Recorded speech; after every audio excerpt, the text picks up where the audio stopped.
오늘은 삶의 방향을 점검하라라는 제목으로 말씀을 나누고자 합니다. 계속적으로 지금 3주째 계속 그 마가복음 얘기를 하고 있습니다. 올해 그 성서 일과가 마가복음을 중심으로 하는 성서 일과입니다. 예수께서 제자들을 파송하신 얘기부터 사실은 이어지는 얘기거든요. 예수께서 제자들을 파송하시면서 귀신을 내쫓는, 억누를 수 있는 권능을 주시면서 제자들을 파송하셨습니다. 근데 그 제자들에게 뭐라고 얘기하냐면 돈도 가지지 말고 그리고 신발도 하나만, 그리고 여벌옷도 없이 전도를 떠나라고 이야기를 하죠. 예수의 제자들이 필요한 것이 무엇이냐라는 것을 먼저 가르쳐 주시기 위함이었습니다. 아니 목사님, 우리가 먹고 살아야 되고 집도 있어야 되고 차도 있어야 되고 요즘 같은 세상에 어떻게 그렇게 살 수 있겠습니까? 라고 필요합니다. 그런 것들이 우리 인생에 있어서 필요해요. 근데 중요한 건 무엇이냐? 무엇을 바라보고 살고 무엇이 중요한지 우리에게 있어야 한다라는 그 사실을 알려주시는 거예요. 그게 뭐냐면 가장 먼저 하나님이 우리와 함께 계시고 하나님의 능력으로 살아가라라는 겁니다. 사람이 떡으로만 사는 것이 아니라는 것을 가르쳐 주시는 게 이 제자들을 아무것도 없이 보내신 이유였습니다. 예수님의 능력을 받아든 제자들이 나가서 그러면 어떻게 살았느냐? 아무것도 없었는데 그 아무것도 없었던 제자들의 행적, 이적을 통해서 왕이었던 헤롯이 두려움에 떨게 됩니다. 과거에 내가 참수해서 죽였던 세례 요한이 다시 살아났다라는 소문이 들리고 그 소문 때문에 왕이었던 헤롯은 두려움에 떤다는 얘기가 지난주 얘기였습니다. 왜냐하면 왜 아무것도 가진 것 없는 이 제자들이 나가서 하나님의 역사를 이루면서 살았느냐라는 겁니다. 그것은 하나님의 능력으로 살아갔기 때문에 세상의 돈과 세상의 인기와 세상의 물질로 살아가는 것이 아니야. 하나님의 능력으로 살아갔기 때문에 그 능력이 사람들로 하여금 다시 한번 세례 요한이 살아났다라는, 어떤 이에게는 공포로, 어떤 이에게는 회개하고 즐거움으로 생명을 살리는 역사가 그 가운데 일어나게 됐습니다. 자, 그래서 세례 요한 얘기는 제자들이 사역하고 제자들이 나가서 전도를 하다 보니까, 복음을 증거하다 보니까 이런 역사들이 일어난 것에 대한 얘기가 지난주에 있었습니다. 그리고 이 예수님께 파송받은 제자들이 이제 다시 예수님께 모여오게 됩니다. 그래서 마가복음 6장 30절에는 오늘 말씀은 이렇게 시작하고 있습니다. 같이 한번 읽어주세요.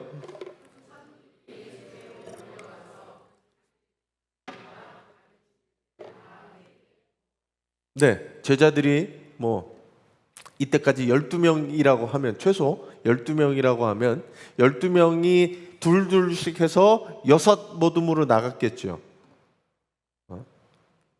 그리고 그 나름대로의 일들이 있었을 겁니다. 일들이 있다가 이제 다시 예수께로 몰려오게 되었어요. 그게 기간이 얼마 되어 있는지 여기 나오진 않지만 하여튼 제자들이 나가서 어느 동네, 그 당시에 어느 동네까지 가서 거기서 그렇게 전도하고 증거하고 다시 모이게 오는 시간이 꽤 시간이 걸렸을 것 같습니다.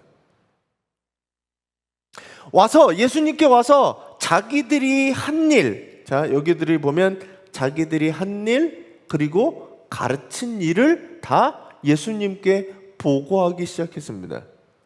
얘기를 나눴겠지요. 내가 어느 동네에 갔는데 어떤 일이 있었다. 거기 한 병자가 있었는데 내가 어떻게 해서 했더니 낫게 되었다. 아니면 내가 하나님의 말씀을 선포하였더니 그 사람들이 변화해졌다. 이런 것들을 지금 와서 얘기를 하고 있었습니다. 남자들이 모이면 무슨 얘기예요? 군대 얘기. 네. 군대 얘기, 축구 얘기, 군대에서 축구한 얘기, 뭐 이렇게 얘기하잖아요. 왜 남자들이 모이면 군대 얘기를 할까라고 생각해 보면 이런 거예요. 20살 이 초반, 예전에는 군인 아저씨였거든요. 저도 군인 아저씨였는데 이제 군인 애들이죠. 군인 애들. 저도 얼마 전에 보니까 저도 이제 입대한 지가 20년이 뭐예요? 훌쩍 지났죠. 남자들이 왜 군대 얘기를 하나? 20대 초반에 집에서 처음 떠나서 낯선 환경에서 낯선 것들을 경험하며 그렇게 고생한 시간들이 잊혀지질 않는 거예요. 사람 삶의 큰 전환점이 시작되는 게 남자에게 있어서 이 군대라는 이 2년 남짓, 뭐 요즘에 1년 반 되는 시간이 굉장히 임팩트 있게 작용하는 시간이 그 기간입니다. 그냥 고생한 얘기, 군대에서 있었던 어떤 얘기들 끊임없이 스토리로 만나서 이야기할 수 있죠. 밤이 새도록 아마 군대 얘기하면 밤새도록 얘기가 할 거예요. 막 엄청나게 많은 일들이. 저는 오늘 제자들이 와서 하는 얘기들이 남자들이 모여서 군대 얘기랑 비슷했을 것 같습니다. 야, 내가 어디 갔더니 거기서 누굴 만났는데 이런 얘기들 저런 얘기들 막 그런 얘기들. 근데 군대 얘기하다 보면 가끔 자기가 더 힘들게 했다는 것을 더 얘기하려고 가끔은 얘기를 만들어내기도 하고 과장하기도 하고 어디서 들어볼 썰 같은 거를 풀기도 하는 거죠. 제자들도 저는 비슷했을 것 같아요. 제자들이 모여서 내가 경험한 얘기들, 그것들을 가르친 얘기들을 막 하면서 제가 우리보다 더 나은 것 같다라고 생각할 때 내기가 나오는 거죠. 과장하게 되고 더 많은 것들을 이야기하게 되죠. 무용담처럼 얘기를 하게 되는 겁니다. 서로 나와서 자랑스럽게 보고들을 했어요. 내가 예수님처럼 귀신을 내쫓았다, 병자를 고쳤다, 이 이야기들을 막 이야기를 하기 시작했습니다. 성령을 힘입어서 예수님의 권능으로 치유하고 가르치는 게 어떤 건지 경험하게 됐습니다. 이 황홀한 예수님의 이 권능을 베푸는 이야기들을 주님 앞에 얘기하면서 어떤 제자들은 우쭐했는지 모르겠습니다. 실제로 하나님의 능력으로 나는 흘려보냈을 뿐인데 그 능력과 공이 누구에게? 자기에게로. 내가 좀 더 뛰어나다고, 내가 좀 더 카리스마 있다고, 내가 병 고친 것처럼 그렇게 교만함에 심취하게 되었는지 모르겠습니다. 우리나라의 이단의 시작도 사실 여기에 있습니다. 신유 은사하는 사람들 중에 하나님의 능력으로 치유되었음에도 불구하고 그게 어느 순간 내가 능력이 많아서, 내가 기도의 능력이 있어서, 내가 신유의 은사 때문에 내가 기도하면 잘 들어주는 거죠. 그러니까 용한 목사님, 용한 기도원을 찾아가기 시작한 겁니다. 저는 우리가 믿어야 될 게 하나님을 믿어야 되지 누구를 통해서 어디에서 어디 가면, 명당 얘기가 왜 나오는 줄 아세요? 어디 가면 어디 가면 하나님을 만날 것 같다라는 잘못된 겁니다.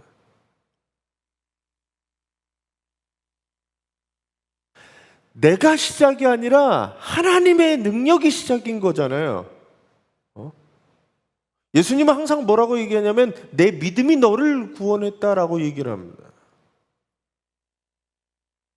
우리가 초점이 어디 있어야 되고 중심이 어디 있어야 되는지 다시 돌아보셔야 돼요. 사람들이, 제자들이 예수님 앞에 나와왔을 때 이 상기된, 흥분된 걸 가지고 서로 이야기하는 모습들이었지 않았나 저는 생각해 보게 됩니다. 왜냐하면 그 다음 예수님의 말씀이 이렇기 때문이에요. 세번역에는 이렇게 되어 있어요. 같이 한번 읽어주세요.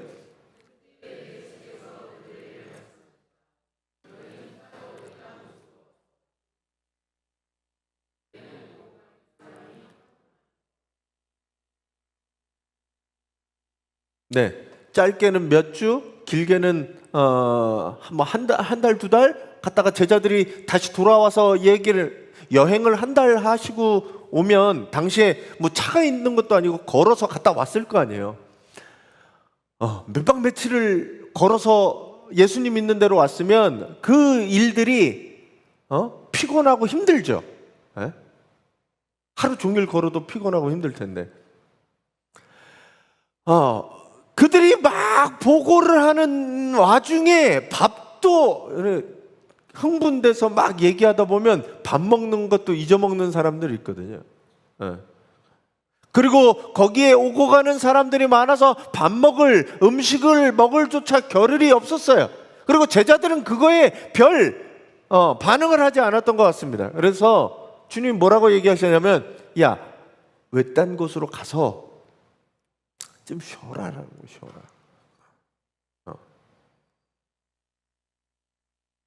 지금의 이 보고의 상태, 흥분된 상태를 주님은 컴다운 시키는 거죠. 외딴 곳으로 가서, 자, 사람이 많은 곳을 떠나서 조금 떨어져서 그곳에 가서 좀 쉬어라라고 얘기합니다. 요즘 이제 슬슬 휴가철들이 시작되고 뭐 이제 날이 뜨거우니까 휴가철을 보내고 있습니다. 아이들도 방학을 이제 하고 있습니다. 때로는 우리가 바쁜 생활을 살다가 외딴 곳으로 가서 쉼이 필요합니다. 오늘 예수님이 제자들한테도 얘기하는 거예요. 쉼이 필요하다. 근데 이 쉼은 뭐를 생각하게 하냐면 제자들의 상태를 다시 한번 점검하게 하는 쉼이었다라는 거죠. 에덴 동산에서 가장 먼저 사람이 범죄하였던 게 뭐냐라고 하면 선악과를 먹은 거죠. 문제는 선악과를 먹은 그 행위가 문제가 아닌 겁니다. 사실은 사람들은 선악과를 먹은 행위, 그 행위에 문제를 삼는데 문제는 거기에 있지가 않아요. 더 큰 문제는 하나님과 같아지려고 하는 마음이었다는 거죠. 선악과를 먹어서 그냥 선과 악을 알고 끝이라고 하면 안 먹었을 줄 모르겠습니다. 근데 뱀이 꼬이는 게 뭐예요? 저걸 먹으면 하나님과 같이 된다는 거죠. 이미 사람 마음속에 하나님보다 더 높게 하나님처럼 되고자 하는 마음이 사람 마음에는 있었다라는 겁니다. 그게 죄의 시작이었습니다. 인간의 죄악은 그래서 어디로 시작되느냐? 교만으로 시작됩니다. 교만은 인간이 스스로 한계를 인정하지 않고 하나님이 되려고 하는 욕망, 그것이 교만의 시작입니다. 그러니까 내가 하나님 자리에 오르려고 하는 거죠. 사람이 하나님 자리에 오른다는 게 뭐냐?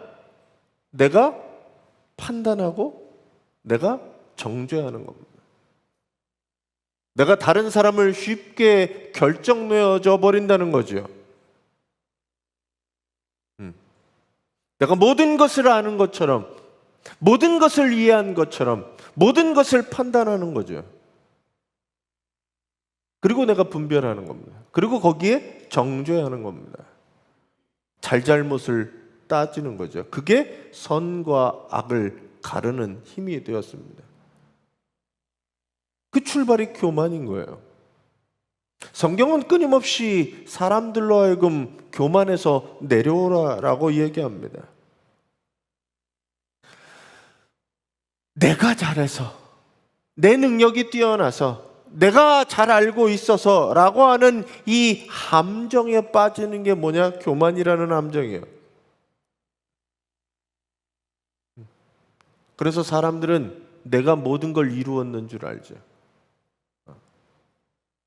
청소년 시기가 되면 지가 잘나서 큰 줄 알아요. 애를 낳아보면 압니다. 아기가 어떻게 컸는지.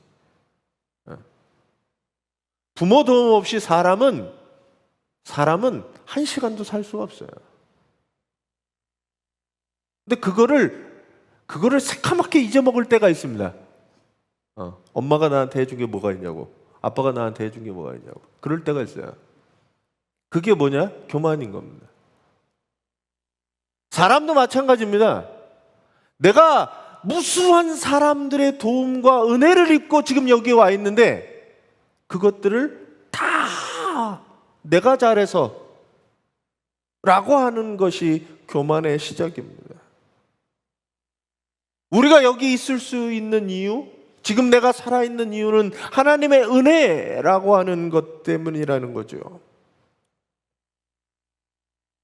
그래서 오늘 이 제자들이 서로 막 자기의 잘난 점, 내가 경험한 것이 더 위대한 것처럼 얘기하는 이 시점에 뭘 하게 되느냐? 야, 왜 딴 곳으로 가서 좀 쉬어라. 마음을 좀 다스리고 정리하고 이 도움이 어디서 왔는지, 내가 어떻게 그런 경험들을 했는지, 그게 나에게 어떤 작용을 했는지 스스로 좀 돌아보라. 저는 그렇게 이해했습니다. 먼 길을 다녀온 제자들이 피곤하기도 하고 육체적으로 쉼이 필요해서 그러기도 했지만 너 인생을 한번 점검해보고 좀 돌아볼 수 있는 이 쉼의 시간들, 멈춤의 시간들, 그 시간들을 통해 내가 앞으로 살아갈 길은 올바른 방향인가? 지금까지 나는 어떻게 살아왔고 그러면 앞으로 어떻게 살아갈 것인가? 다시 한번 돌아보는 시기가 여러분들에게 축복의 시간이 되시기를 간절히 바랍니다. 그래서 때로는 일상에서 조금 떨어져서 나를 제3자의 입장에서 좀 돌아볼 수 있는 시간들이 여러분들에게 있으시기를 간절히 바랍니다. 그래서 오늘 예수님은 먼 곳으로 제자들을 옮기셨습니다. 뿐만 아니었어요. 그리고 제자들하고 오늘 본문에 보면 제자들하고 그러고 나서 이제 한적한 곳으로 떠나려고 했는데 이 갈릴리, 정확하게 말하면 호수입니다. 호수. 갈릴리 바다라고 표현된 거는 바다를 착각해서 그래요.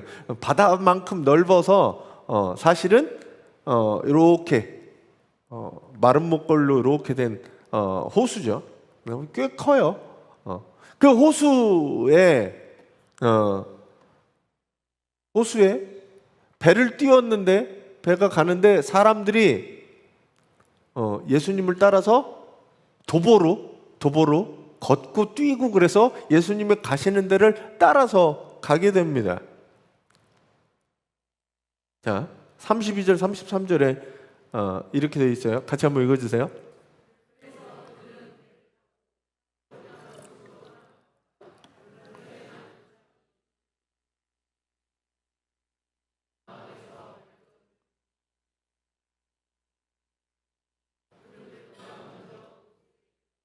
그곳이 어딘지는 잘 몰라요. 여기 보면 하여튼 그 갈릴리 해변 어디 도시들인 것 같아요. 예수님의 이제 배를 타고 다 탈 수 없으니까 아마 좀 떠나 있기 위해서 배를 타고 가신 것 같아요.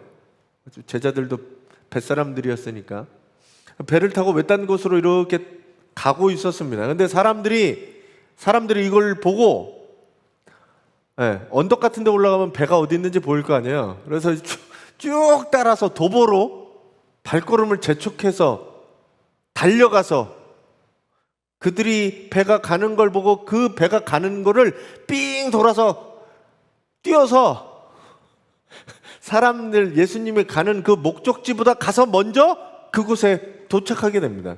얼마나 힘들었겠어요. 그 힘든 거를 이 많은 사람들이 하게 됩니다. 어떻게 배가 느리게 가기도 했겠지만 사람들이 뛰어서 그것들을 도착하게 되죠. 먼저 도착해서 얼마나 힘들고 배고픈 여정이었겠어요. 한편으로 보면 예수님을 보기 위해서 그 넓은 그 길을, 먼 길을 먼저 도착하기 위해서 달려가고 발걸음을 재촉한 모습들을 보게 됩니다. 배가 들어오자 사람들은 어떤 표정이었을까 사실 좀 궁금하기도 합니다. 어떤 표정으로 사람들이 있었을까요? 배를 보면서 막 옛날에 그 동네마다 소독차 돌아다니는 애들이 뒤따라가던 그런 모습이 아니었겠나? 무언가 기대를 하고 갔으니까 예수님이 도착하기 전에 자기들이 먼저 도착해 있었거든요. 뭔가 잔뜩 기대에 부풀어서 예수님을 맞이했을까? 하여튼 여러 가지 마음으로 예수님보다 배보다 먼저 그곳에 가서 그곳에서 기다리고 있었습니다. 그 사람들을 본 예수님의 마음은 목자 없는 양처럼 이리저리로 왔다 갔다 하는 사람들을 보고 예수님은 불쌍히 여기시면서 그들에게 뭘 하기 시작하셨냐? 가르치시기 시작하셨다라고 되어 있습니다. 아니, 힘들게 그곳에 모인 사람들을 뭐 해요? 이리저리로 와서 심신이 피곤한 사람들을 데려다 놓고 예수님 뭐 하시냐면 말씀을 가르치고 계신다는 거죠. 다른 게 아니라. 우리는 여기에 좀 생각을 해봐야 됩니다. 물론 그 뒷얘기는 오늘 본문에 빠져 있지만 그 뒷얘기는 5천 명을 먹이신 이야기가 나옵니다. 배고프니까 먹어야죠.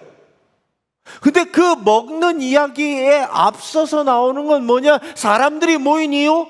그들에게 정말 필요한 게 뭐냐? 하나님의 말씀이 필요했다라는 거죠. 그래서 그들을 가르치셨다라고 되어 있습니다. 지금 달려온 이 사람들도 무엇이 필요했냐? 영혼이 갈급하고 갈증이 있었다는 거죠. 휴식이 필요했어요. 쉼이 필요했어요. 그래서 그들을 푸른 잔디에 앉히시고 5천 명을 먹일 수 있도록 베푸셨지만 그 전에 그들에게 말씀을 선포하셨다는 겁니다.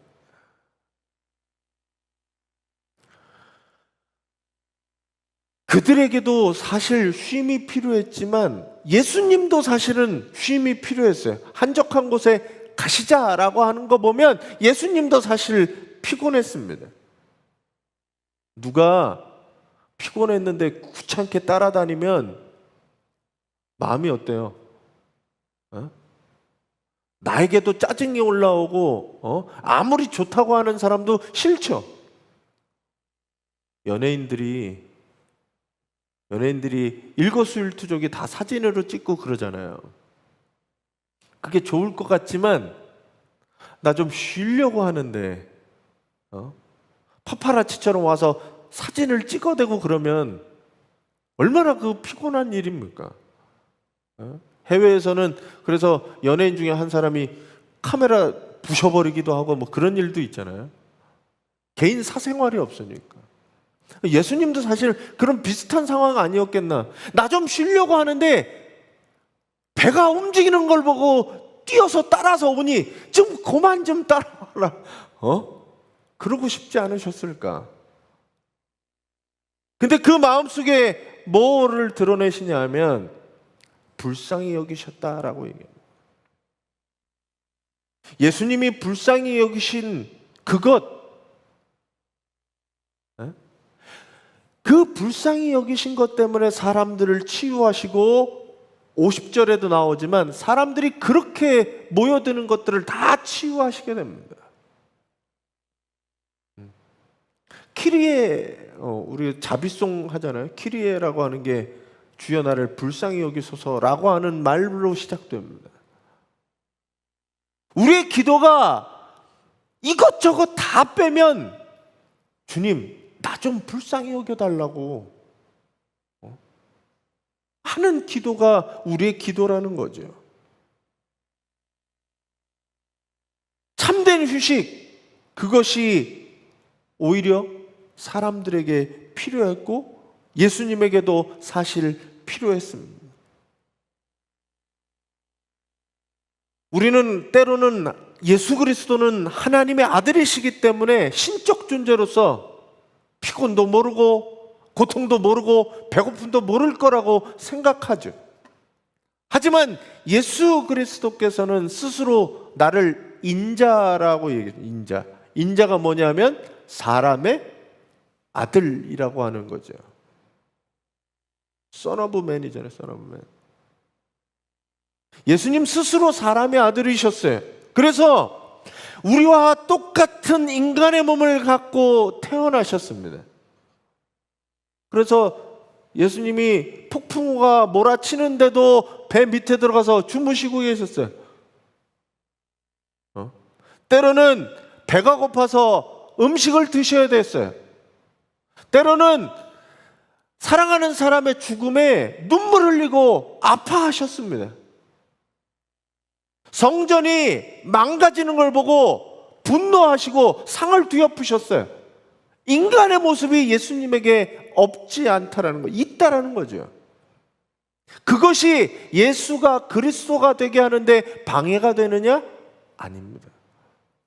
우리를 너무나 잘 아시는, 스스로 인간이 되셔서 인간의 모습을 너무나 잘 알고 계시기 때문에 하나님께 사람을 대변할 수 있는 중보자가 되셨다는 거죠.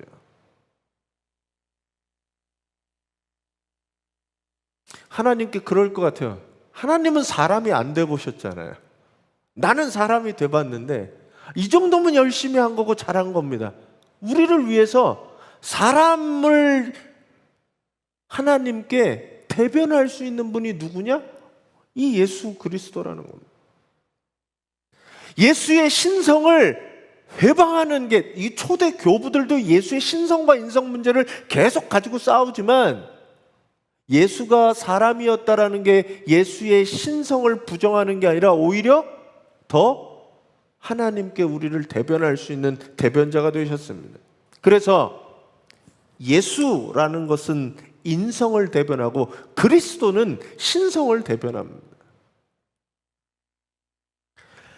예수님께서 그래서 예수님도 쉬셨고 참된 휴식을 통해서 무엇을 하셨느냐? 예수님은 거룩으로 나아가셨어요. 한적한 곳으로 나아가셔서 뭐 하셨느냐? 기도하셨습니다. 쉼을 통해 뭐 하셨느냐? 나를 점검하고 내가 갈 길을 다시 한번 고민하는 그런 일들을 주님은 하셨습니다. 창세기 2장 3절에 뭐라고 나오냐면 하나님이 그 일곱째 날을 복되게 하사 거룩하게 하셨으니 이는 하나님이 그 창조하시며 만드신 모든 일을 마치시고 그날에 안식하셨다라고 얘기합니다. 안식은 그래서 거룩한 겁니다. 안식일을 거룩하게 지키는 거는 뭐냐?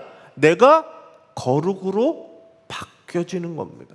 그래서 참된 휴식, 참된 안식은 몸과 마음이 쉬고 영혼이 거룩함으로 바뀌어지는 시간이 바로 그 시간임을 여러분들이 기억하시기 바랍니다. 그래서 예수님은 잠깐의 쉼 이후, 배를 타고 이동하시면서 쉰 이후 그 다음에 사람들을 향해 다시 한번 본인의 사역을 시작합니다. 이거는 아니네요. 54절 55절 같이 한번 읽어주세요.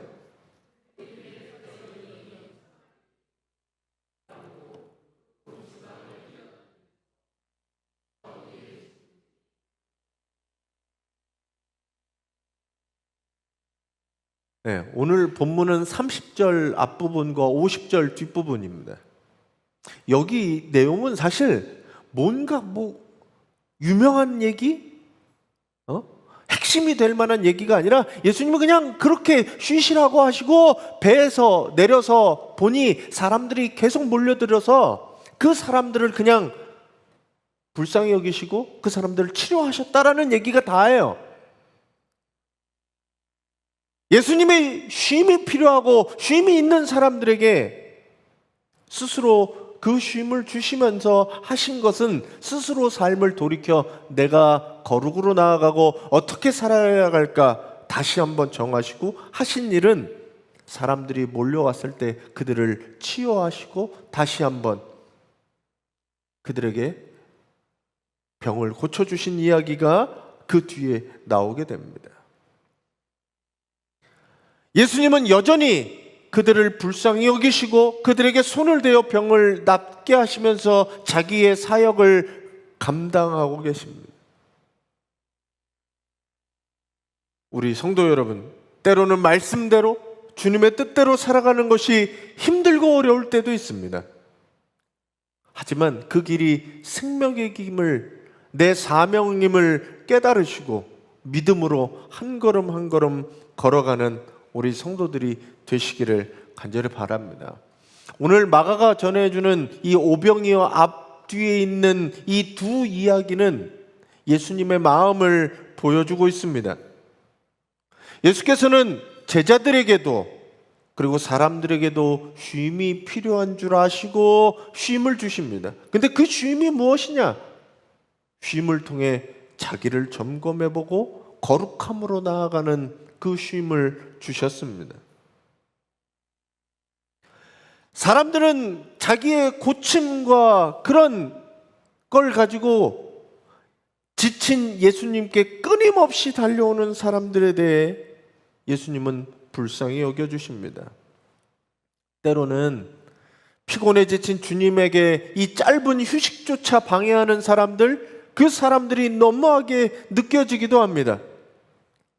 예수님도 그 사람들에 대해서 규칙을 지키라고 몇 시부터 몇 시까지 내가 당신네들을 만날 테니까 그 시간만큼은 지켜달라고 말하지 않는 주님을 보면서 답답해할 수도 있습니다. 나 같으면 한두 번까지는 봐줄 수 있지만 본문처럼 끊임없이 요구하고 다가오는 사람들에 대해서 너그럽게 봐줄 수는 없을 것 같습니다. 하지만 주님은 그러지 않으셨습니다. 우리는 인간에게 그럴 수 있지만 주님은 여기서 그러지 않으셨습니다. 예수님의 이 불쌍히 여기는 마음은 조건도 없고 차별도 없고 끝이 없습니다. 주님은 늘 우리의 필요를 아시고 베푸시고자 우리에게 오시고 계십니다. 마태복음 15장 28절에 이렇게 주님은 말씀합니다. 수고하고 무거운 짐진 자들아 다 내게로 오라. 내가 너희를 쉬게 하리라. 주님 안으로 오는 것이 참된 쉼을 누리는 시간임을 믿습니다. 주님이 우리에게 무거운 짐들을 벗겨내시고 쉼을 주십니다. 주님의 보살핌이 우리에게 필요합니다. 주님 품 안에 안겨 참된 안식을 얻고 거룩으로 나아가는, 그래서 마음의 상처들이 치유되고 육체의 힘든 것들이 쉼을 얻고 영혼이 거룩해지는 이 참된 쉼을 누리는 우리 성도님들이 되시기를 간절히 바랍니다.